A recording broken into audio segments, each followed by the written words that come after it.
All right. We are live.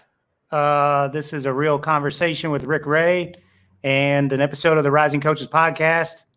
So we appreciate you guys tuning in. For anybody who's listening on the podcast or listening on Periscope or watching on Facebook Live, welcome. We're joined by Colorado assistant coach Rick Ray.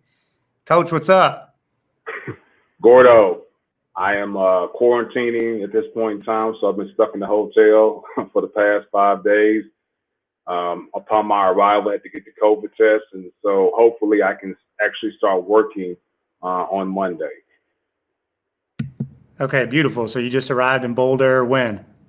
I got here Saturday. I made the drive from Cape Girardeau. I actually drove to Kansas City and spent the night with my brother and got a chance to see my parents. So that was always good. Then made that trek, that 9-hour trek through the great western plains of Kansas. Anybody who's ever been on that trip knows how that is. But I heard a story from my friend who lives out in Salina, Kansas. He said his dog ran away, and he said he could see him for 3 days after that. So, because everybody knows western Kansas is just flat. But I got here on Saturday, met my wife. She actually flew out on Friday to look at some homes, and we looked at some homes together on Sunday and Monday. Then she flew back to be with the boys. So we're just in a little bit of a plan right now, but it sucks being quarantined, but hopefully I get a chance to start working on Monday. Usually you get a job and like you get there and you hit the ground running. It must be, is it kind of nice to like actually have some time to get your life in order due to the quarantine? I've been doing that for the past 4 months. So I'm ready to work. I got you. Okay. Well, before we get started in this conversation, just a couple housekeeping things we got to mention. First and foremost, we want to thank our sponsors, Lucio Sports. Make sure you guys check them out, luciosports.com. They are the best in data management. They've got some unbelievable software and programs for playbook management and player development apps. Their session app allows you to track and see the progress of all of your athletes, all of your coaches, and see who's actually getting better at once and at what. So check out luciosports.com, and also check out our website, risingcoaches.com, and sign up for a membership. Memberships right now are going for $120 a year. You can sign up. That membership is good for 12 months, and it gives you access to our 10 years worth of content, plus our member site, which is set up like a social media. You'll get a profile page and an opportunity to interact and connect with coaches from all different levels, from high school all the way up to the NBA. So, Coach, how's my radio voice? How was that? Pretty good, Gordo. I'm impressed. Okay, good. Well, let's jump right into it. So the number of like black head coaches at the Division I level is like disturbingly low, and it's been well documented. It's even worse at the high major level. Football is like extremely disturbing. You've had the opportunity to be a head coach twice. Talk a little bit about that. Like, a couple things. Number one, your thoughts on that whole situation, and why minorities are so underrepresented at the head coaching level, and also like how did you get not just one but two opportunities there? Yeah, I think the underrepresentation for African American head coaches in all sports, especially when you talk about basketball and football, where obviously the athletes are predominantly African American. It all starts with the representation and administration. It's the people doing the hiring. And so until we actually start having representation with guys being assistant athletic directors, being athletic directors, I think one thing that fails to get looked at too is a lot of these people that are athletic directors, they turn to people that are in search firms, or they're looking at, hey, the SEC commissioner or the OVC commissioner and the people that represent them. Until we start seeing some African Americans in those roles, then you're going to continue to see what happens at the collegiate level with coaches. It's really simple. I think people end up hiring people that they're comfortable with, their circles, and who they always around and talk to. it's always about networking. That's how people get assistant coaching jobs. That's how people get head coaching jobs. And so I think the number one thing that we need to see is we need to see some sort of representation at the administrative level. So now they can start hiring people of color. I think the other part of this too is we as coaches, especially as African-American coaches, you got to make sure that you're doing the right thing as far as like how you're trying to become a head coach.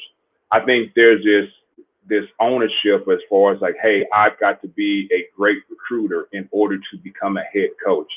And I think you obviously have to do your job as a recruiter. But I think what gets left and pales in comparison a lot of times is what you do as an X and O coach and what you do as far as being a well-rounded coach. I was really fortunate to always work for guys like Royce Waltman and Brad Brownell and Matt Painter, who always emphasize, hey, you want to make sure that you're becoming a well-rounded coach and not just a guy that's being recruited. And I think oftentimes what happens, African-American coaches get stereotyped and get pigeonholed into roles where go get me some players, and then more importantly, once we get the players, let's babysit those players and keep them here. And I think what happens a lot of times when a coach gets into that situation where he becomes a head coach, it's the first time that he's ever been in a situation where he's calling plays, where he's devising game plans, where he's breaking down X's and O's, giving scouting reports, having a say-so in the budget, understanding what APR means, and also making sure that he's dealing with boosters and donors. So I think it's twofold. I think obviously we've got to have some representation on the administrative role in order to hire people of color, but also thinking, making sure that once you're in an assistant coaching spot, that you're not being pigeonholed into just being a recruiter and a babysitter. So how did you get that, reputation? How did you avoid that like pitfall and, getting pigeonholed there? And because you do have like a great reputation in the industry as being a great person and doing things by the book. How'd you fool them? No, I'm just no, but for real, like how did you get known as more than just a recruiter? Well, I think more than anything, it's the people that I work for. The people that I work for, those are the people that are going to end up speaking of you. So like at Clemson, Brad Brownell was at Clemson. Well, that's not looked at as a job where, hey, that's a career job and that person is never going to move on, because you had guys like Rick Barnes move on from Clemson and go to other places. So with that being said, Brad Brownell was always talking to search firms, and search firms are always trying to see if he could move from Clemson.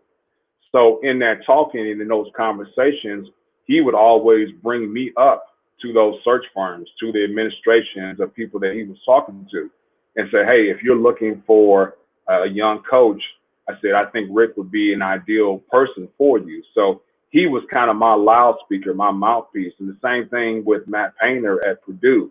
I was fortunate enough to work for him where we had guys move on and have success like Conzo Martin and Paul Lusk.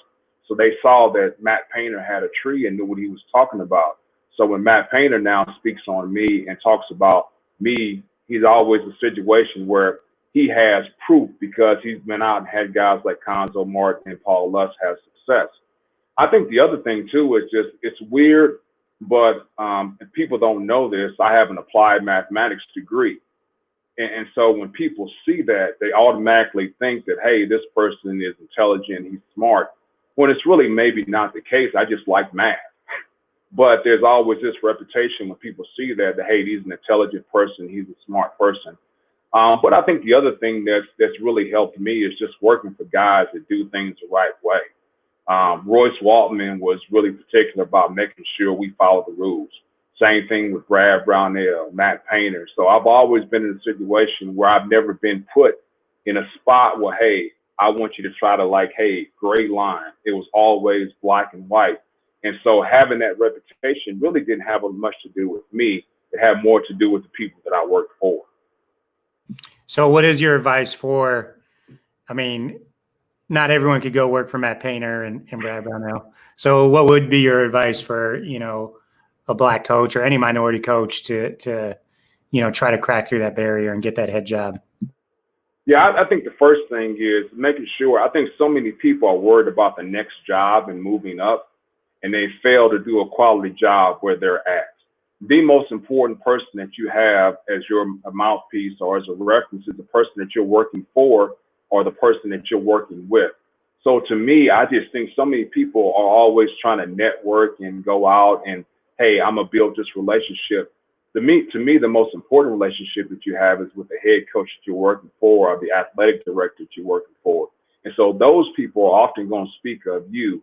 And if you don't have that real, genuine relationship because they know that you're giving an honest effort every single day that you come into work and that that job is important to you and you don't feel like that job is beneath you, that you really got to get to the D1 level or you've got to get to the high major level.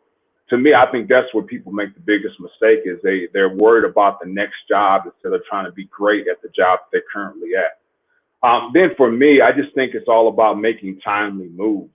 I know some people want to jump from job to job and because they see it as a better opportunity, but I think oftentimes it's not a better opportunity. It was really hard for me to leave Purdue. We were coming off back-to-back Big Ten championships and back-to-back Sweet 16 appearances. And I got offered a job as associate head coach at Clemson, and I really didn't know what to do. And one thing, obviously, that always comes down to is, hey, your family and your well-being. Well, Brad was going to pay me pretty much double the salary that I was making at Purdue. So that's something I had to put into tow as far as like my decision-making process. The title of being an associate head coach, especially as an African-American male, that meant a lot. The other part of it too was I went through and I looked and I talked to people. There's so many more opportunities in the Southeast because there's so many more schools because it's more densely populated. So if you're in the Midwest and obviously being an African-American and you're in the Southeast, you're in a situation where you can go to some of these schools in Georgia, South Carolina, North Carolina, Florida, where it's more commonplace where you have an African-American head coach and more people are willing to talk to you about that role. Whereas in the Midwest, it wasn't at that point in time, plus also there's just not a lot of schools in the Midwest compared to in the Southeast because of the dense population. Yeah, you're the first person that I've worked with. Obviously, we worked together first when I was a GA at Clemson, and you came in, like you were just talking about, as the associate head coach. And, I was at that entry level part of my career, and all the advice that I had always gotten was just like, go work for free, figure it out. And you were the first person that was like, no, you got to figure out like what you're worth. Make sure you get paid what you're worth. Like you were the first person that I met that approached this actually like a business and like a profession and a career, and to have all of that stuff in order. And coaches just, I think it's our industry, right? That like, you're just supposed to turn a blind eye to that. It's pretty messed up. Yeah, well, I think that's where the analytical side comes in. I'm so left brain with my math background. To me, I think you have to look at these things in an analytical approach as far as like, first of all, people that say money doesn't matter, I mean, that's not true at all. You've got to make sure. Now, I don't think that you should chase a job simply because of money, but if it's all equal and there's an opportunity for you to grow financially as well as grow in the industry, you've got to look at those opportunities. And then the other part of it to me was just like, hey, how are the opportunities in the Southeast compared to the opportunities in the Midwest, especially for a person of color? And after my first year being at Clemson, I was able to interview at Georgia State for the head coaching job, at Florida Gulf Coast for that job. And I actually was in the situation, I turned down the Florida Gulf Coast opportunity because I just didn't feel great about it. Now I know that looks crazy now because you talk about what happened and how things blew up there, but I just didn't feel great. And I was so disappointed when I came in second at Georgia State for that opportunity. But everything happens for a reason. But what really stood out to me was the opportunities were there just after 1 year at Clemson. Okay, yeah. So let's talk about this. So you mentioned the Florida Gulf Coast job didn't work out, or you turned that one down, whatever, and Georgia State didn't work out. I remember being well, first of all, you helped me get to Northern Colorado after like my third year of being a GA at Clemson. You guys finally kicked me out of the nest, and I'm very grateful that you helped me get that opportunity as the ops guy there. But, you know, we had kind of always talked. We had a great relationship and worked well together. And we'd always talk like, hey, you know, if you get a job, there may be an opportunity for me there. So I was always like keeping close tabs, you know, oh, Hoop Dirt says Rick Ray interviewed for this job. Like, maybe I need to research and see what's going on there. And so there was a couple other like mid-major, low-major jobs that you were involved with. And it was at the Final Four, I believe, in New Orleans. And you came to our Rising Coaches event late night, dropped in late night. And you're like, Gordo, I need to talk to you about something. Like, I'm involved with a job, but you can't say anything. I was like, of course. And you said Mississippi State. And I was like, wait, like the assistant job? Like, that's awesome. I'm really happy for you, but this doesn't help me at all. You get an assistant job. And you're like, no, it's the head coaching job. And so like you got it. I think the next day I saw you walking across the lobby. It was Sunday. You already had your bags packed. You were walking through the lobby trying to get through there as quickly as possible. Like, and 20 minutes later, you got announced as the new head coach at Mississippi State. So complete underdog. Like, you kind of came out of nowhere from, I know you didn't, like you worked your whole career for that opportunity, but you know, from the other perception or the side of it, I think people were shocked and not expecting you to get that job. It's really, really rare for a person to get their first head coaching opportunity at the high major level. What was that like, getting thrown into the deep end at that level, plus like a complete rebuild? You know, like, talk about that whole experience. Well, let's first talk about the job search and what that was about, because I think so many people are, you know, inquisitive about how this all transpires and what happens. I think the number one thing that people make mistakes about, and I talked to you about the job, Gordo, because I trust you and I knew you would keep your mouth shut. But I think so many people want to see their name in the newspaper, and I know it's dated, or hey, on the internet, or hey, this person is rumored with this job. And so I think the number one piece of advice that I can give people is shut your mouth. When you're involved in some sort of a coaching search, you want to make sure that you're being quiet. And I always ask people, do you want to see your name plastered across the internet because you're involved with the job? Or do you want to see your name plastered across the internet because you got the job? And so I think, you know, confidentiality and making sure that you're being quiet about things is the number one thing. In regards to what happened with that Final Four, I was actually involved with 3 jobs at that point in time. So I was already going down there knowing that I was going to interview for IUPUI, and I also was going to interview for Miami, Ohio. So those things were set. So me and my wife, we were packing, and I got the call from Parker Search and said, hey, would you like to interview at Mississippi State if you had the time? And at that point in time, I was like, sure, whatever. I mean, I thought I was a throw in, and I also thought that, hey, they wanted some sort of African-American representation to say they at least talked to somebody. But I really wasn't concerned about Mississippi State at all. I was really trying to get Miami, Ohio, or IUPUI. So I go through and I interview at IUPUI, I interview at Miami, Ohio, and then I interview at Mississippi State. And so, to be honest with you, Gordo, I knocked it out of the park at Mississippi State because there was no pressure. There was no stress. I was stressed out about Miami, Ohio, and IUPUI, but Mississippi State, I thought that was far flung. I didn't think that I would be able to get that job. So I didn't really represent as far as like going in stressed out about it. I was really free flowing, really open, and I had a great interview, but I still didn't think it would matter. I still thought I'm not getting the Mississippi State job. And so as that thing goes on, I get called back in for my second interview at each spot. And so now it's getting real here. And it's funny, at that point in time, when I came in for my second interview at Mississippi State, the current athletic director there, John Cohen, who was the baseball coach, actually sat in with Scott Strickland on the second interview. And then also was involved with Miami, Ohio for the second interview and IUPUI. And the thing people don't know and understand is, like, you're dealing with different search firms in each one of those jobs. So not only am I dealing with the people that represent the universities, but you're also dealing with the search firm. So that whole time, my wife was miserable because I never spent any time with her. I was either interviewing for a job, getting prepared for the interview, or talking to somebody that represented one of those universities or a search firm.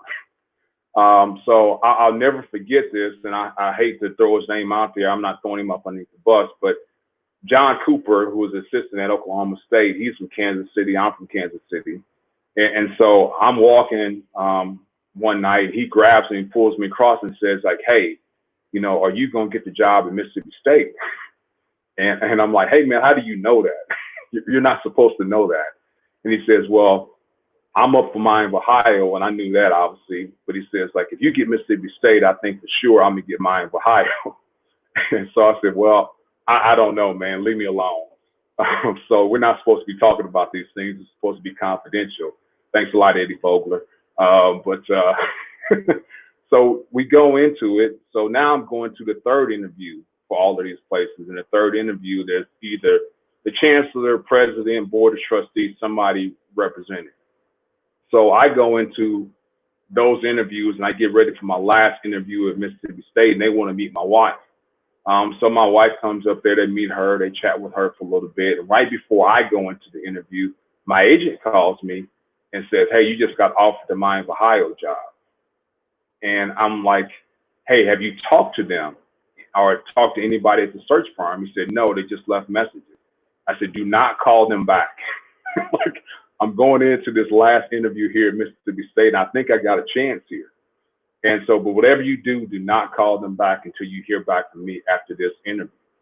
So I go into the interview, I meet the president, we go through all those things. And at the very end, I'm a very honest and transparent person. And so I wanted to make sure it wasn't coming across as a bargaining tool. But I just told them the truth. I said, hey, I just got offered a job. And I want you guys to know that I'm not going to turn down this current job waiting on to see what you guys are going to do. I would love to have the Mississippi State job, obviously, but I'm an assistant coach. I'm not a head coach. If I was a standing head coach, and I could be in a position where I can wait and see what's going to happen with Mississippi State. But with me being an assistant and knowing how good of a job Miami, Ohio was, I knew that I wouldn't be in a situation where I could turn that down. So I said, hey, I don't want you guys to take this the wrong way. I'm just being honest, being transparent, but I'm going to take the Miami, Ohio job really quickly here if I don't hear from you guys, and I hope you don't take it the wrong way. So I walk out of there, my wife is waiting for me, and we're down in New Orleans now. We haven't done anything together, so all we want to do is get a beignet. So we walk, 5 blocks down, we get in line for a beignet, and so we're getting, you know how long those lines are. And so we finally are getting close to it, and I get the call from Parker Search to say, hey, come back, you got the job. And so my wife is not very happy with me because she wanted the beignet. So I get out of line, and then I head back there, and that's how it all transpired and went down as far as like me getting the head coaching job at Mississippi State. But the funny part of it is, and just the way you reacted, I grabbed the staff at Clemson. Earl Grant, who's now the head coach of college, Charleston, Mike Winecki, and those guys. And I talked to him. I said, hey, I just want you guys to hear from me first, but I'm leaving to go to Mississippi State. And what next is like, well, why would you leave Clemson to go be an assistant at Mississippi State? And I'm like, no, man, I got the head coaching job. And so that's when I rolled out of there right from there. But that's kind of how all things transpired and went down with me becoming the head coach at Mississippi State. Okay, you mentioned your agent a few times, and that's a question we get all the time from our members and people who are watching our content is how do I get an agent? When do I need an agent? Can you shed some light on that? Yeah, first of all, I don't think you need an agent. I think agents are great, but it's like, where are you at in your career? That's when you need an agent. And so I didn't get an agent until I got in my second year at Clemson. So my agent got lucky because he represented me that 1 year when I was the second year at Clemson. And then obviously I got the head coaching job. So he got some royalties off that right away. But here's the things that I think that are really important when you're talking about being selected an agent. I wouldn't talk to anybody that was not a contract lawyer. I want my agent to make sure, like, to me, it does no good for me to have an agent, and then once the contract negotiations start or the reading of the contract, that you got to go out and hire a lawyer. So now I'm spending money on an agent and I'm spending money on a lawyer. So I just think it's really important, if you're going to have an agent, that agent has to make sure that he's an actual lawyer in the contract law. And my agent, Mike Harrison, is terrific at that. And so that's one of the big things that I would say. The second thing is, people wanted me to hire them as an agent and then also start to get paid right away. And to me, that made zero sense. So those people, I scratched off the list right away. Why am I paying you for a job that I got myself that you didn't help me at all? And so my whole thing was a contingency. Hey, you'll get paid if I get a head coaching job. I'm not paying you anything for a job that I currently have. So a lot of people weren't willing to do that. They wanted a percentage of my contract, but I had at Clemson, even though they played no part in me getting a job or that contract. So that was the second thing. The other part of it was, for me, is I think people have a misconception sometimes of what an agent is. I love my agent. I think he does a terrific job, but my agent has never gotten me a job. I've gotten jobs because of guys like Matt Painter and Brad Brownell. It had nothing to do with my agent going out and putting me in front of people and getting a job.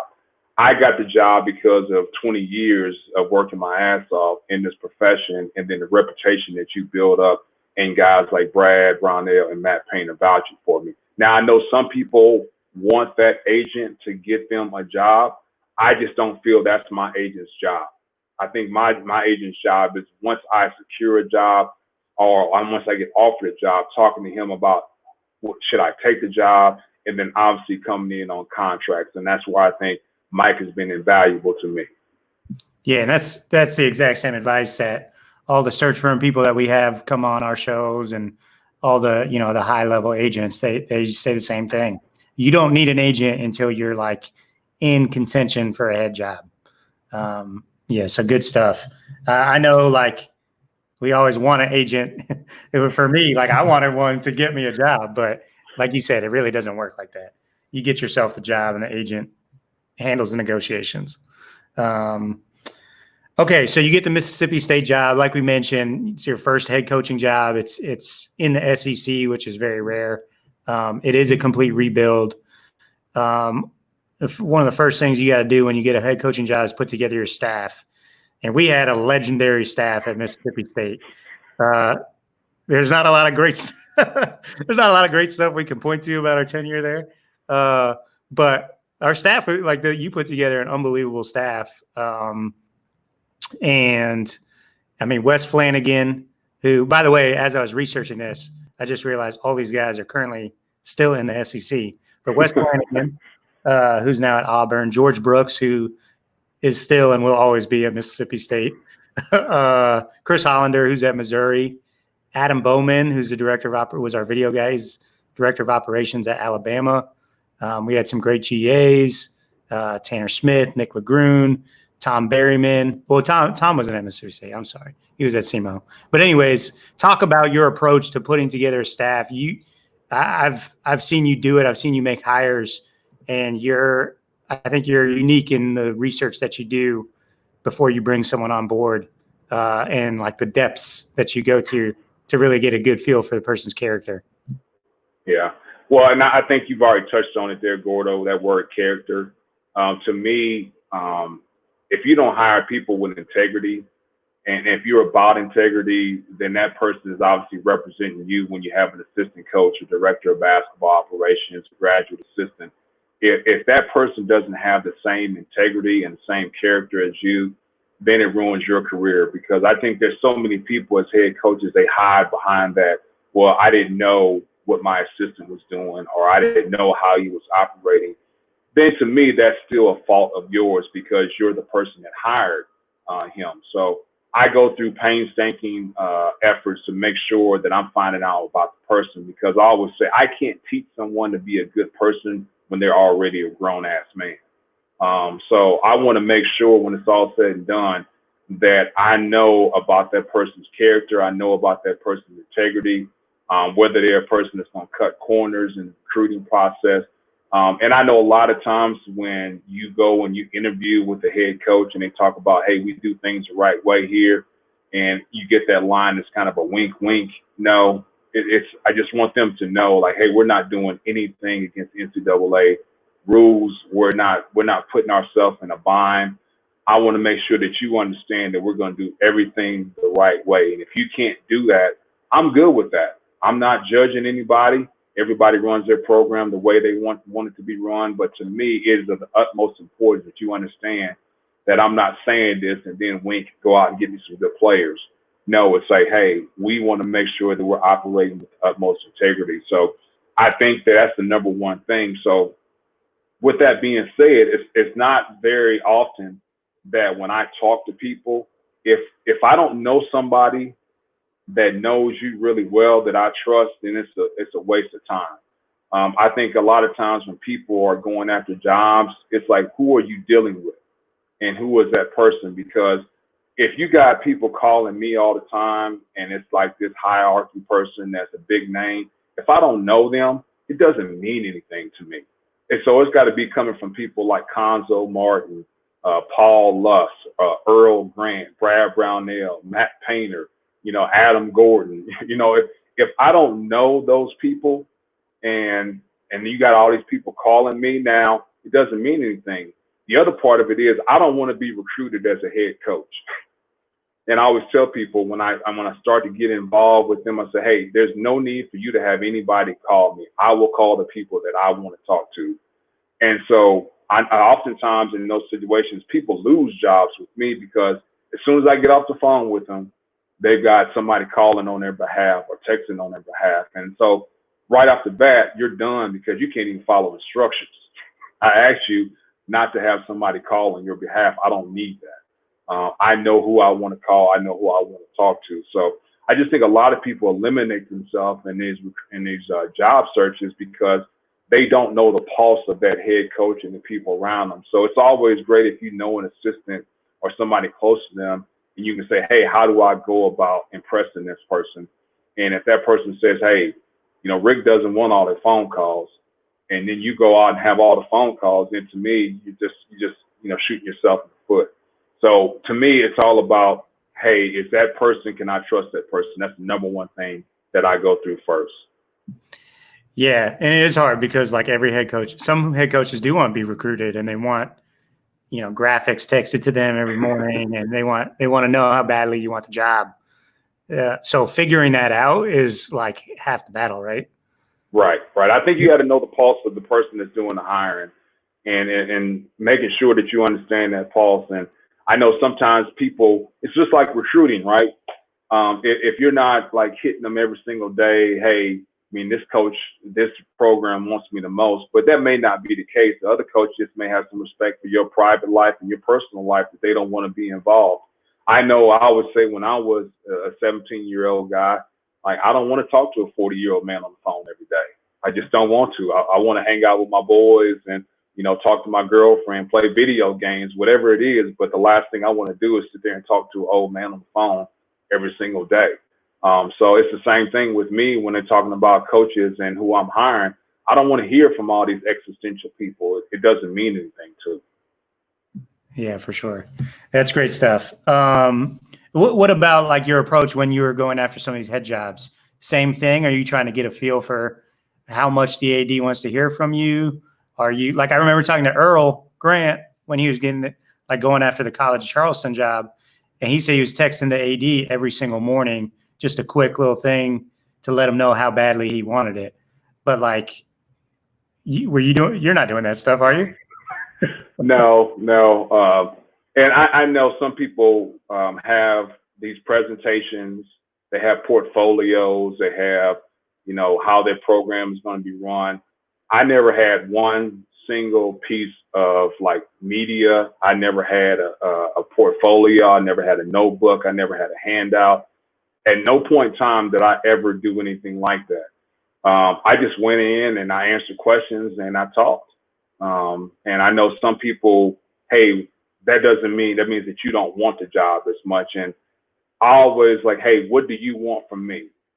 and then I'll give that to you. But if the person said, hey, I want you to text me every single day, then I'm not texting them every single day. I just respect people's privacy, and hey, they know what they want when it's all said and done. And I always feel like me texting them or sending them something doesn't make a difference.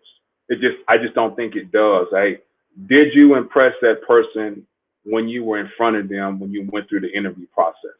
Did you, when you picked up the phone and talked to them on the phone interview, did you impress that person? That's your chance right there. So to me, like, the impression is being made in those times, not by going through and giving them a portfolio or giving some sort of a graphic. And so I'm just kind of like a no frills person, no bells and whistles, straightforward and direct. And maybe it works for some people, and maybe it doesn't work for some people. It's not like I've gotten every single job that I've interviewed for. But I do know that I've been in a situation and been fortunate enough that I've never chased a job. So people have always inquired about me, and then I move forward from there. Okay, Rick, let's take a quick break to talk about our partners, Dr. Dish. You guys all know the product. Everyone's got a shooting machine with their program. Dr. Dish is the best in the world. I like it because all the other products, the ball gets stuck or the ball flies out of the machine and you got to go chase it down. Dr. Dish is the best. It's the sturdiest product. Check them out, drdishbasketball.com. And if you mention this podcast or you mention Rising Coaches, you get $300 off. So it's a no-brainer. Make sure you mention that. Visit their site. We're in a quarantine, so if you don't come back with a better jump shot, then you've clearly wasted this opportunity. I'm in the backyard every day getting my 15-footers up. So, all right, we're back here with Rick Ray, assistant coach at the University of Colorado. All right, Coach, let's talk a little bit about we had 3 years at Mississippi State. So, again, rebuild job, did not have a ton of time to do it. What was your overall – I'm sure you learned, like, super valuable lessons, though, regardless of situation, circumstance.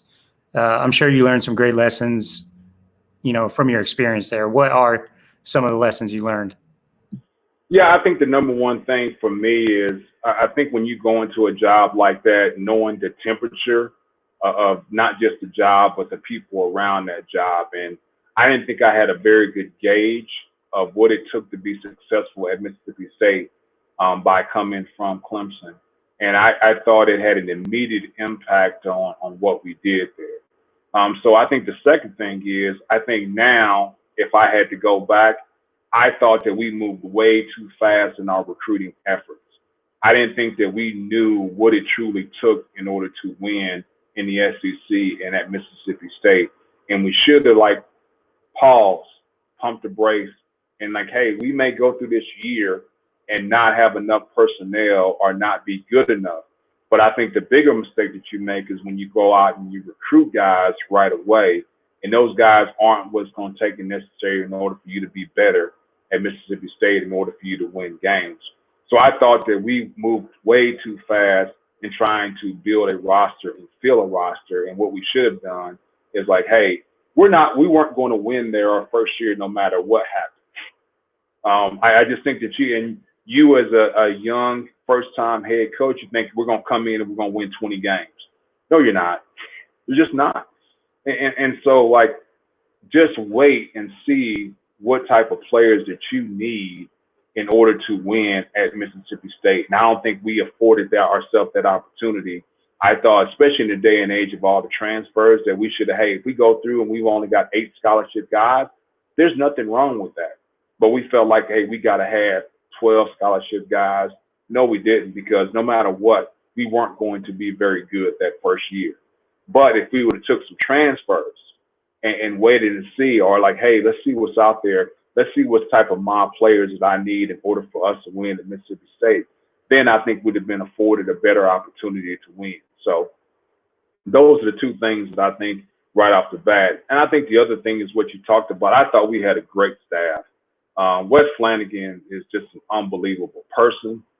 He's really good at his job. Chris Hollander, now at Mizzou, really cared, not just about being good, but also about the players, about doing things the right way. George Brooks, I mean, is just like, hey, he knows everything that's going on in Mississippi and around surrounding areas, and just an unbelievable person, and probably like the funniest person I've ever been around in my whole life. Like you talked about, we had great GAs. Tanner is now over at Kennesaw State, and he was a GA for us, and Nick LeGrune and people like that. I just think the one thing that you have to do, and probably what I made a mistake of, is when you come in, you have to pretty much clean house. And that's not just like the assistant coaches, that's the support staff and everybody associated with your program. Because what often happens with that support staff is when that coach gets let go, don't win, I'm getting fired too. And so I think that's something that people really don't understand and realize when you're going through that process. The one thing that like new head coaches talk about all the time, and I experienced a little bit like just running like this, rising coaches this year, is the amount of decisions you got to make on a daily basis is overwhelming, and how quickly, things are being presented to you is overwhelming. So, and you talked about like one of the lessons you learned was like slowing down your decision making. Like, how do you do that? How do you, because there are some decisions that do need to be made like right then and there or quickly, because, sometimes with certain things, speed is important. How do you like slow down decision making for really important decisions? Yeah, I think the one thing that you've got to understand, and what I did a poor job of, because it's my first time being a head coach, is this panic of, hey, if we don't offer this kid, or if we don't take this kid, he's going to go somewhere else. So we got to make a decision fast. And I think you got to get to the point where, okay, well, then I guess you just go someplace else then, because I'm not ready to decide on if this person is good enough or the right person to be in on my program. And sometimes it doesn't have to do with, hey, is the guy good enough? It's like, hey, what type of person is he? What type of coaching has he had? Is he going to be a person that because now he's removed from his current environment that's going to be able to flourish, at a Mississippi State? And I just think that sometimes we're so afraid when you hear that, well, hey, if you guys don't make a move on him and offer, he's going to go someplace else. And as I got older in this business as a head coach, I'm like, okay, I guess he'll go someplace else then, because I'm not ready. I don't have enough information in order to take this young man to my program. And so I think there's often that panic of obviously as assistants, you're making sure that you're doing your job too. But I think sometimes the assistants can kind of send you in that panic mode as a head coach. And as I got older, I got to the point where I was like, okay, well, I guess he'll go someplace else then. But I'm not ready. Now, I'm going to do my due diligence. And I know sometimes it's hard as coaches because, hey, you got to get coach to see this film. You got to get him to watch. But he also a situation where he's got to do that for someone else as well. And so I think sometimes like just understanding, what we need as head coaches and what we need their assistant coach to understand in order for it to happen, I'll never forget the story. I'm at Indiana State and I'm recruiting, and people won't remember this name, but David Moss. David Moss was an unbelievable player out of Chicago, played with Eddie Drury and those teams there over at Thornwood. And I had done a really good job of recruiting him, and Coach Waltman wasn't that involved in the recruiting process, but I just needed him to talk to David Moss. Now, just keep in mind now, David Moss ended up being freshman of the year, ended up being top 5 scorers all time in Indiana State, just had a terrific career at Indiana State and was a big time player. And so I just needed Coach Waltman to talk to David Moss. And so I gave him the number, and this is back in the days, no cell phones, all those things. So, hey, Coach, here's the number. And so call him.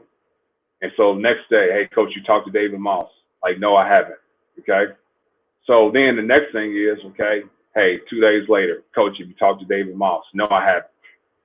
Then the next thing is like, a couple of days later, hey, Coach, why don't you come in my office here and we'll get him on the phone. And Coach said, hey, I know how to call a person. I'll get him on the phone. And so now it's about a week and a half. And basically all we need to do is like for Coach Waltman to talk to David Moss, and we're going to get like a guy who's going to be freshman of the year in the Missouri Valley Conference. And so we get done meeting, And so, hey coach, have you talked to David Moss? And so Coach Waltman just starts going off on me, like, I'm not going to use the language that he used there, but like, hey, so he goes through this David Moss, every single day, David Moss. So tell me what the F do I got to do? Like, and he picks up and throws a chair. Like, what do I have to do to stop you asking me about talking to David Moss? And I just looked him dead in the eye and said, like, call David Moss. If you call him, I will leave you alone. So, but I mean, just, you have to have that courage sometimes as an assistant coach to know what's best and go through that. But at the same point in time, I'll never forget a time when I was at Clemson. And so I had asked coach about calling the person. And so the next day he didn't call the person. And I was, I'm an assistant coach. I'm disappointed. Like, man, you need to call this guy. And Coach Brownell is unbelievable in kind of reading the room. So he knew I was disappointed. Now he was pissed, but he also like, okay, let's have a meeting here.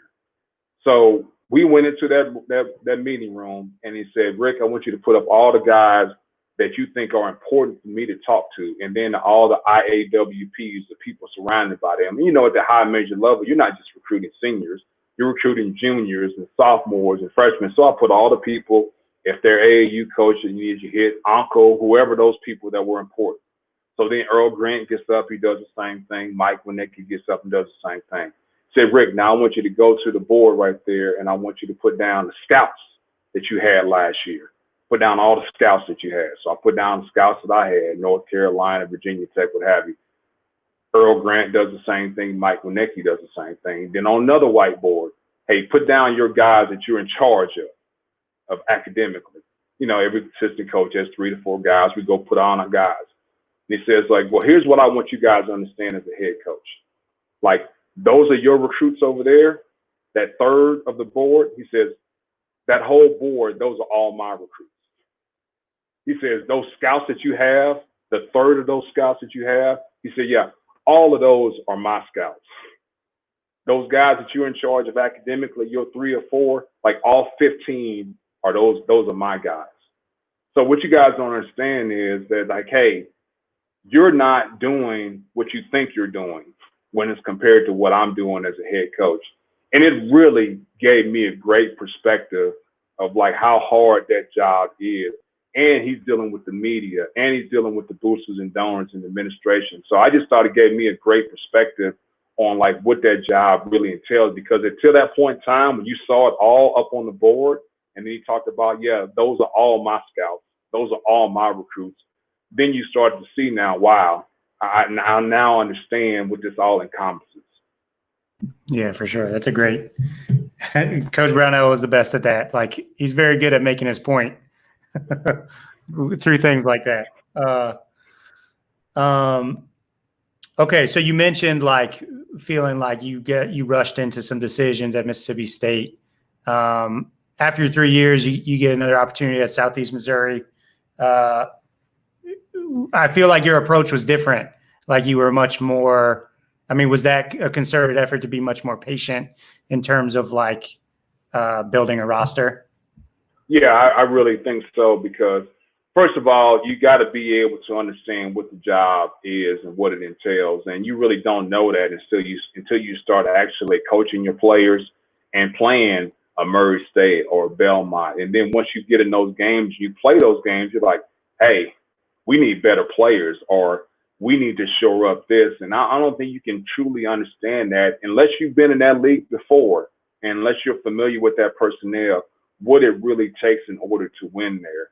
So I made a conscious effort to make sure that I'm going to slow down our recruiting efforts and our decision making to try to find out what is best for Southeast Missouri State, because you don't know that. You think you know that, but until you actually go through the wars of the conference play, you really don't understand what it takes in order to win at that level in that particular conference.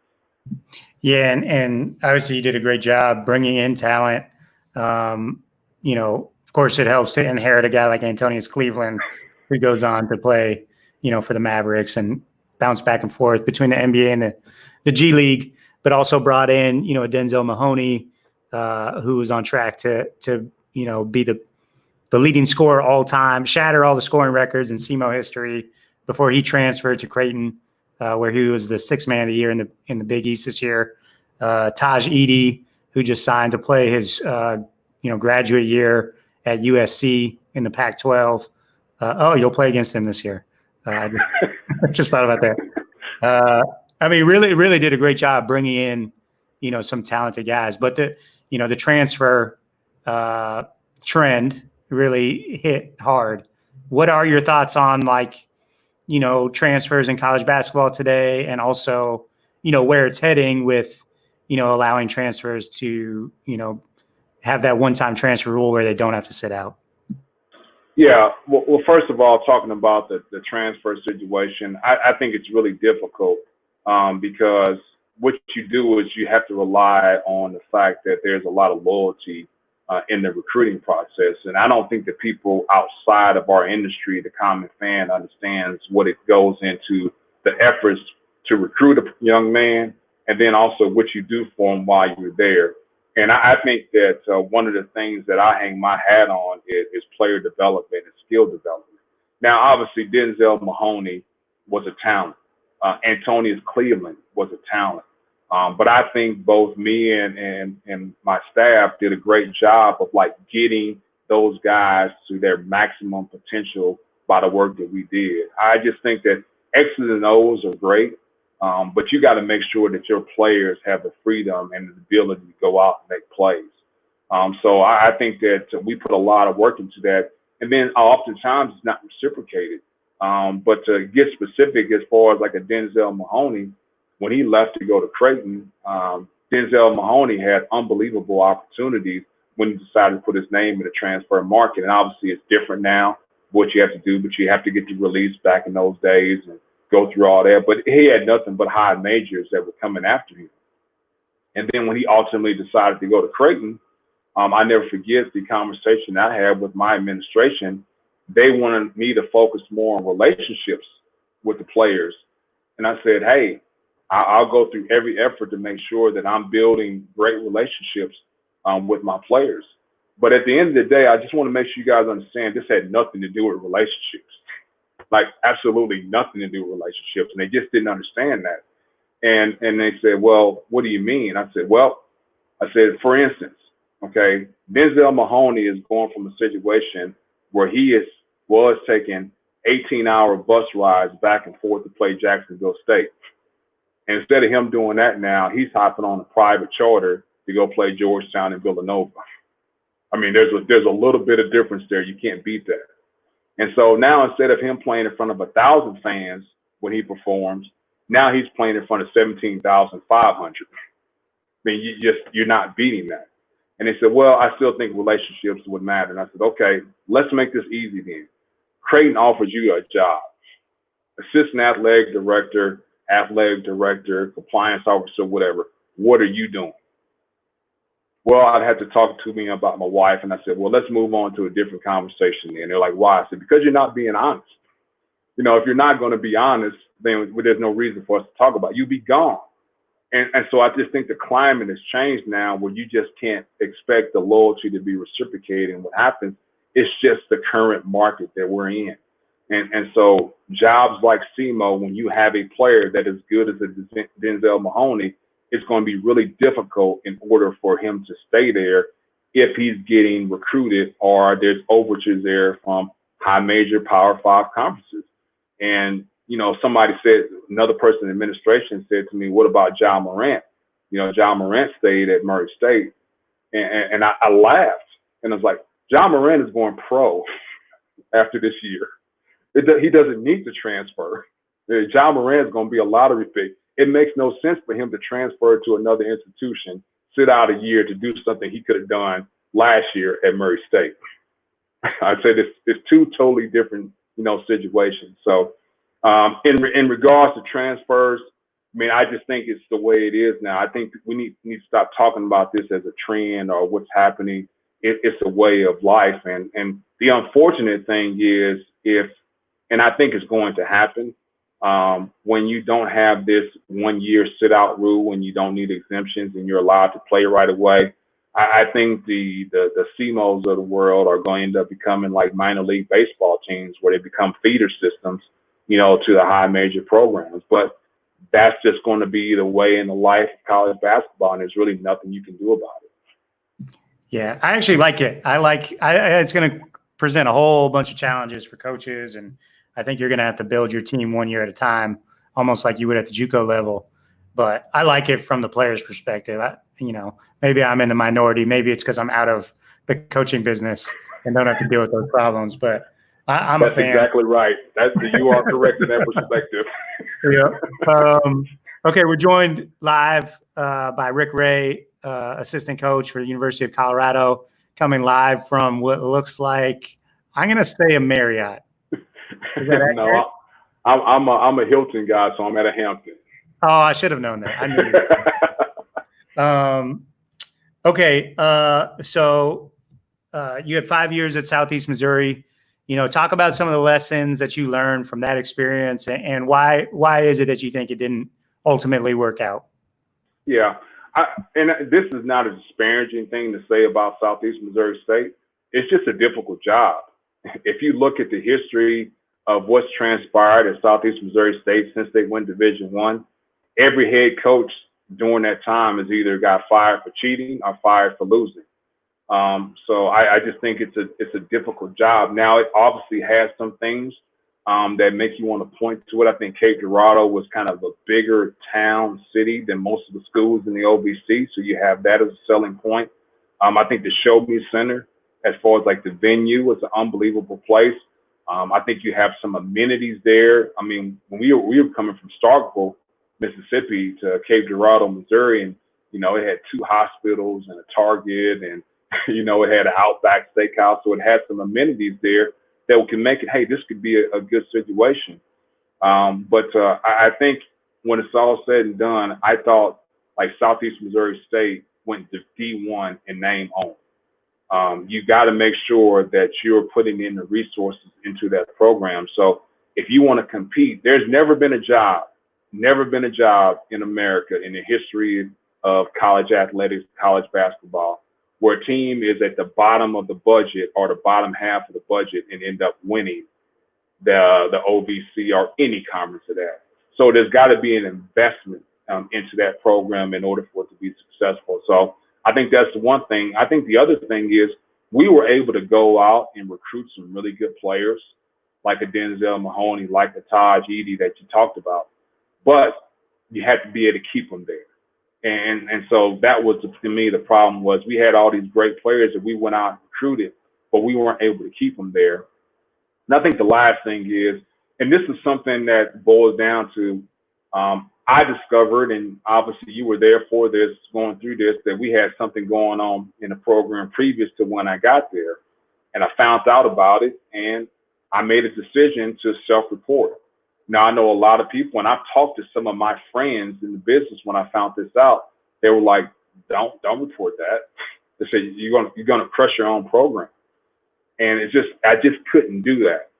So I knew by self-reporting and turning that information in that it could end up being an APR problem, because I knew we were already on the fringe of having APR restrictions. And when I made the decision to turn it in, and then we end up getting on the APR postseason, it's just a death blow. There's no young man that's competing right now at the high school level that doesn't dream of playing in March Madness. It's everybody's dream. And then when you don't have that dream attainable because that team is on a postseason ban, then you're just done. And then on top of that, in the NCAA's infinite wisdom, when you're on an APR postseason ban, the teams, the kids in your program can leave your program to go to a different program without them being penalized. But that program still loses the APR points. So the NCAA is giving them the opportunity to leave without any sort of penalty to go somewhere else. But then they penalize the institution that is already on an APR postseason ban, and you lose those APR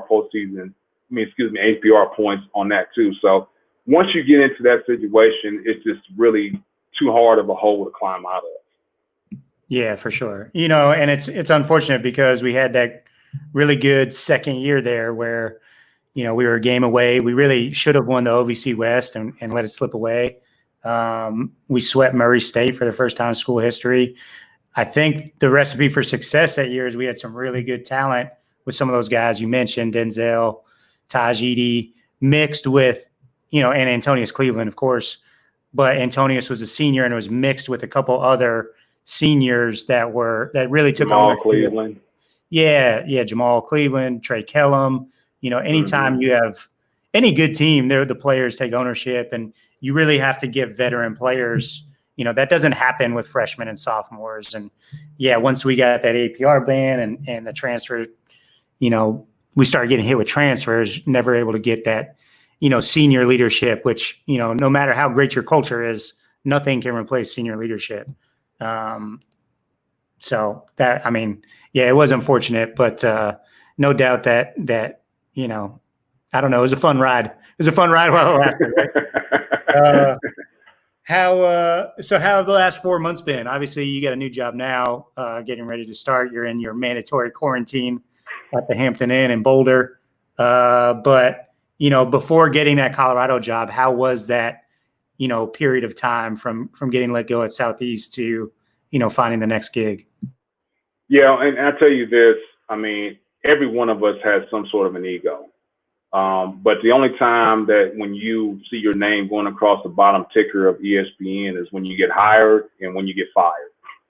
And so, and it's like, hey, if you're an accountant or if you're a teacher and you get fired, the only people that know are your immediate family and the people around. But hey, when you get fired from being a head coach, like the whole world knows, and it's spread across, the internet. And so it's embarrassing, to be quite frank. And it's something I know when it happened to me at Mississippi State, it really, was a form of depression because at that whole time in your career, you've been ascending, moving up. And then when that actually happens, it's a crush. And you're trying to now, like when you get to Southeast Missouri State, just pounding yourself, like how can I make this successful? And I think oftentimes what happens on that is we're going to get into this is you lose sight of what's really important, and that's your family. And so, just to be quite frank, I was working too much. I wasn't spending time with my kids. I wasn't spending time with my wife. It got so bad that I almost got a divorce because I was working so hard at Southeast Missouri State trying to make that work. And so you lose that perspective. So, a piece of advice is, you're not measured by what you do with your job. You're measured by what type of man you are and what type of father you are and what type of husband you are. And I lost perspective of that, going through that. But so then when I got let go at Southeast Missouri State, and obviously we're in a quarantine. And so my wife is working, and my wife is, obviously Gordo knows this. She ran track at Penn State. She's got an MBA. She's just a brilliant person. So she's involved in her job. And so now all of a sudden I'm let go and our boys are not going to school. I become the homeschool teacher. So now all of a sudden I go from not spending hardly any time with my family and my kids to like now I'm there invested the whole time. And let me tell you, Gordo, it's the best thing that could have happened. It's a shame that it took a quarantine and me not being employed in order for me to spend that amount of time with my family. But it's been the best time of my life because now I'm invested into my kids, not just as far as like being a father, but also being their teacher and going through, and you have a newfound respect for the teachers because of the patience you have to have in order to teach your kids and like get them to understand this. You know it. I know how to add 45 and 33, but can you teach it? and so being able to teach it to a 6-year-old.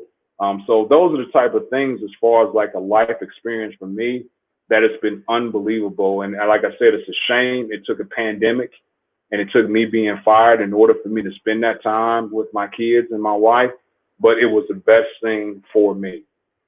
Yeah, that's awesome. And I'm happy for you. And I can hear it in your voice. And it took a lot of people a pandemic to get refocused on what matters in life. Is there a sense of relief to not have to, carry the weight of running a program? I think it's a sense of relief in the fact that, hey, now I know that I'm going to work for a head coach that's done it and continues to do it at a high level. And so my job as the assistant coach is just be a servant and have a servant attitude. But the daily decision making that goes on, hey, coach wants my opinion, or he wants me to weigh in. I'm make sure that I'm doing my job and building enough relationships that I'm not just weighing in. I think that's one of the biggest things that people, like, you got to understand. If you're going to weigh in and give your opinion, there's got to be something behind it. I think sometimes people just like, hey, coach wants to hear what I have to say. But if what you're about to say is not based on something, either relationships with the players, relationships with the parents, the coach, or like, hey, I've been doing research or I've been watching film. If you feel like you're not confident about that you've done those things in order to have an opinion that actually matters because it's based on something, then be quiet. And it's also fine to say, hey, coach, I don't feel comfortable giving an answer about that because let me dig into this and let me give you an informed opinion. I'll get back to you. But I think it's our job now as assistants to make sure that we're on top of these things and being forward thinking. So if coach does want an opinion, we're able to give that opinion to him. But Coach Boyle is similar to Brad Brownell and Matt Painter. I know he's doing things the right way. I know he's a grinder. I know he's ascended doing things the right way. And so for me to have this opportunity has been important to me because I know that I'm not going into a situation I'm not comfortable with. And if it was that way, I would have never took the job. And I think what happened is when I got offered the job at Colorado, I wanted to make sure that I looked at it in a different prism because what I wanted to find out is this a good job? Because A, there's a pandemic going on and there's not very many jobs out there. Okay, that was the first thing. The second thing is, do I think it's a good job because I don't have a job? So I wanted to be able to eliminate those two factors. And so, and that's really hard because when there's a pandemic going on, there's not very many jobs out there and you don't have a job, then you kind of rush the situation. I better take this job. But what I want to look at is step back. Is Colorado a good job, irregardless of those other things? And as I did my research, it was really apparent and easy that Colorado is a great job, and it's a great job because of what Tad Boyle's done here. Yeah, no question. One of the more underrated coaches in the country, and what he's been able to do on a consistent basis at Colorado has been really, really impressive. I wonder if you could tell this story. I think I'm going to have to tell it to keep you out of trouble. But we were talking about earlier about a job that you were involved in, and it's no secret that like schools at the BCS level, you know, to get players, they bend rules, they do things under the table, and like that is something that we've touched on already today. But you've stayed away from your entire career, and you have no, you know, intentions about doing anything like that. But it was a job, and they reached out to you to see if you were interested. And, you know, your response was, you know, like, here's what I'm going to do. I'm going to bust my ass with skill development. I'm going to help get your roster better. And I'm going to try as hard as I can to get players. But, like, I'm not getting these top 25 dudes. Like, I'll try to get some diamonds in the rough. But, like, I'm just going to be upfront with you. Like, I'm not going to land any of those recruits that you may be accustomed to getting. Is that level of honesty? I mean, like that's, I don't feel like many coaches would go through that. You know, they'd be more worried about trying to get the job first, or why is there a lack of like realness in our profession? Well, I think the number one thing, you know, Gordo, is I'm afforded that opportunity because of security. You know, really at this point in time, I could retire and financially I'm going to be all right. And so like when you have that sort of security, then you can say those types of things. But the reason I think also the honesty that I can say that is because I've been in that position as a head coach. And I got so much respect for how hard that job is. I don't care what level, Division II, NAIA, it's a hard job to be a head coach. Not to be an assistant coach is not a hard job. All these jobs are hard. But I just got a deep appreciation of how hard that job is. So when I was talking to that particular coach, I wanted him to know what he was getting. Because to me, I think I owe him the truth. And so, hey, I'm going to be unbelievable at scouting reports. I'm going to make your guys are going to get better through player development on the court. I'm going to build relationships with you guys. You know, I'm going to help you as far as you need, how much is help. You got to be careful because you don't seem like, hey, he doesn't know what he's doing, X and O, Y. But hey, I'm going to help you in all those departments and all those areas. But here's the truth, is that I don't have a McDonald's All-American in my back pocket because I haven't been swimming in those waters for 5 years. I just haven't been. Like, I don't care who the 24th best player is in the country because you know why? We weren't getting them at SEMO, so I really don't give a damn. And so I didn't take the time to try to figure out like what's going on. I know some people, they feel like, hey, just in case this happened, just in case that. I don't do that. I was just concerned about how can I help SEMO get better. So what I wanted that head coach to understand is if that's what he wanted, then he wasn't getting that out of me the first year.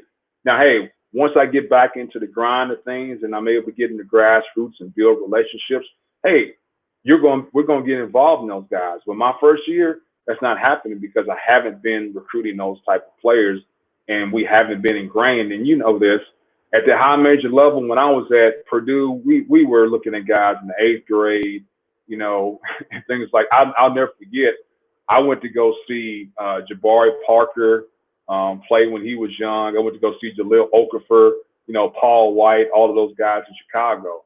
And I'll never forget 8th grade. They're in 8th grade, 7th grade, and I'm in the gym, like, you know, go to a middle school where they're picking up the lunch tables and folding them up and removing those tables in order for them to play that game that they're about to play. And I see the game, and you know, I come back, I'm driving, and Coach Painter wants to know a report about how it went. And they said, "What did you think?" I said, "Well, I think he's in the 7th grade, man. I think he's in the 8th grade, and this is really bad." I said, "I feel like a pedophile, man. I feel like I shouldn't be here in this cafeteria/gym watching these 7th and 8th grade players." But all that being said, though, like, we're wasting our time recruiting Jabari Parker. we're not getting him. But I just think that the truth and honesty is something that I owe the person that I may potentially be working for, because he needs to know what he's getting, and I owe him the right to, like, hey, that's not what I'm looking for. That's not what I want. So once again, though, like, I'm afforded that opportunity because financially I'm all right. There wasn't a situation where I needed to provide for my family. And I know a lot of people are in those different situations. So I'm fortunate enough to do that. But I still think, I would like to think that I still would be that way even if I wasn't financially stable. For sure. Okay, last thing. I know we've kept you on for a long time here. Are you good? Gordon, I have nothing else to do. You're in quarantine. In this quarantine, so I'm good. All right, what's like the biggest lesson you've learned throughout your entire career, and best piece of advice you'd give to somebody, regardless of where they're at in their career, whether they're just getting started or they've been in it for 20, 30 years? Yeah. Well, I'm going to just give you a quick story here, and I think this kind of sum up. So I get the job at Indiana State. And back in those days, they had the restricted earnings position. And so I get my first job at Division I level. I just got done being a graduate assistant at Nebraska Omaha. And so I get to Indiana State. It's my first year there. I'm making $16,500. I made it big time, Division I. So after that first year, Greg Lansing leaves, and he goes from Indiana State to Iowa to work for Steve Alford. So I get bumped up on that first year on the road. And then from that point, we hired Kareem Richardson as a restricted earnings guy. And so after that 1 year of working as a coach, a real coach on the road, recruiting and on the floor and those types of things, Thad Matta is at Butler. Thad Matta leaves Butler to go to Xavier. Thad Matta offers me the job as a restricted earnings coach at Xavier. And so I'm really contemplating what to do. I know obviously Xavier is a better job than Indiana State, but I thought at that point in time for my career, it was really important for me to be on the road recruiting. So I turned down the Xavier position based on the fact that I didn't want to be the restricted earnings coach. Maybe 2 weeks later, the NCAA rescinds the restricted earnings position. And so there's no longer a restricted earnings coach. And so I'm like, damn, I could have been at Xavier as a full-time assistant. So then a couple more years goes by, and obviously Thad Matta goes from Xavier to Ohio State. And I'm still at Indiana State. And now I'm bitter. I'm upset. I'm like, hey, man, I made the wrong decision, and I should have went with Thad Matta no matter what, because right now I'm being assistant coach at Ohio State, but now I'm still here at Indiana State. And you let that consume you a little bit. And what I learned is that you can't do that. Everybody has their path. Everybody has their own, like, hey, this is what should happen. And I know when I left Purdue to go to Clemson, and I'm sitting there at a desk the first day, and I'm like, what the hell did I do? Did I make the right decision? But I sit there at the desk and I said, well, I know this. I know it's the wrong decision. If I sit here and contemplate and think about it, it's really going to be a bad decision. But what I need to do is, hey, I made the decision. It's over with. Put my head down and work my ass off to make Clemson a good job. And so I just think so many people consume themselves with what's going on other places, and what's going on, like decisions they make. It's over with. There's nothing you can do about it now. What you need to do is make your job where you're at the best job that it can be. And, our business is so different. I mean, so many people speculate about who's getting fired, and I know some people will call me and say, hey, I heard this about this guy's getting let go. What do you think? And my first response is always, hey, man, like, somebody's about to get fired. And not only is it just a head coach, and head coaches, we're protected a lot of times, but the assistant coach, man, that dude is going to lose his income. That guy's got to feed his family. I don't want to sit here and get excited about speculating what job is going to open up, because somebody just lost their way of life, not just for them, but also for their family. So to me, just having that perspective and not being worried about what's going on in other places and those types of things, I think could really help you. And I know, hey, part of our job is to network, and part of our job is to continue to move up per se. But I also think that you got to make sure that you're doing it the right way. Well, Rick, I appreciate all your honesty and being a part of our first episode of a real conversation with Rick Ray, and I think you lived up to it with your transparency and your honesty. So we appreciate it. We wish you, I guess, a fast quarantine. Is that a thing? No, you can't speed up a quarantine. Have you found any good spots to eat or get DoorDash or anything yet? Yeah, all within walking distance. I mean, I know I'm not getting a recruiting pitch, but Boulder is unbelievable. I mean, I'm taking walks and what have you, and it's like the mountains in the background, and I mean, there's no humidity here. It's just been an unbelievable experience so far. And so, I mean, basically what happens is Boulder is 23 miles away from Denver, and you've got Facebook here, you've got Google, you got all these places here, and it's just a whole bunch of suburbs between Denver and Boulder, where it's just either a suburb of Denver or a suburb of Boulder. So for me, I've never been in a metropolis like this. And so talking about places to eat, yeah, I can walk to 20 different places right from my hotel. So it's been great. Good. Yeah. I really enjoy my time in Colorado. It's my dream, Denver's my dream city to live in. And I always try to convince my wife, Steph, that we need to move out there. And she always talks about the cold, and she doesn't want to deal with the winters and stuff. But I always hit her with the fact, 300 days of sunshine in Colorado. Out of the year, 300 days. No matter how cold it is, the sun's going to come out. It's not going to be gray and gloomy. So it hasn't worked yet, but I'm going to keep trying. All right. All right. Well, Coach, thanks so much for joining us. We appreciate it again. Anyone who wants to catch the replay can do so on all of our social media channels or on the podcast. And just a quick last couple things we want to mention. Make sure you visit risingcoaches.com. Sign up to be a member today. We've got over 1,200 members in just the last 9 months since we launched the membership program. It's $120 a year for right now. So sign up today. You get access to our 10 plus years of content that we've developed through, our various events that we've done over the years, as well as, access to our our website, which is set up like a social media where you can interact and create genuine relationships with other people in the business, which is what this is all about. That's why we got the name A Real Conversation With. No more fake stuff. We're trying to make an impact on the industry and use our voice to champion genuineness. And also, the last thing we'll leave you with, make sure you check out Women in Sports Tonight, hosted by Ashton Pills and Aaron Sinnott. That's at 7 Central Standard Time. They got an amazing lineup tonight. They got Rachel Balkovic, who is the Yankees hitting coach, female assistant coach for the New York Yankees, as well as Brittany Lang, who's on staff at Grand Canyon women's basketball, but was previously the youngest head coach in the country, men's or women's, at Nebraska Omaha. So check that out, 7 Central tonight, Women in Sports. And thanks everyone for listening.